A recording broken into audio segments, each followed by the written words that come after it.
Certainly. I mean, we started with the idea of what do we do to make a new Simpsons game, right? With so many amount that had already been done, some really great games across all kinds of genres, from crazy sports games to action driving games. We don't want to be just another Simpsons game. We want to be the Simpsons game.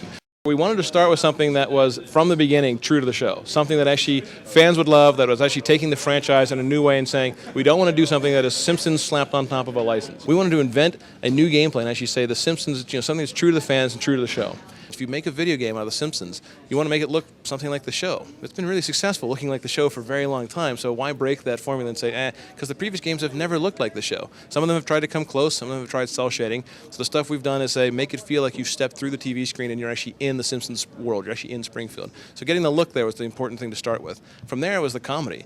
The funniness, I mean, just the comedy that goes in, even just the recent episodes on TV, looking at the things they do, we need to bring that comedy into the game. Previous games have gotten with comedy of just like one-liners here and there. We have those. I mean, you're walking through a world, you have chatter between characters, but having episode after episode, this gigantic story arc that ties together into a complete whole is something that the previous games hadn't done either. So really focused on an incredible storyline. Like we've said, 8,000 lines of original dialogue, an original storyline. It's not based on the movie, it's not based on the show, it's based on the Simpsons history, it's based on the franchise. So getting something like that, bringing it alive, has been an incredible collaboration with some really great partners.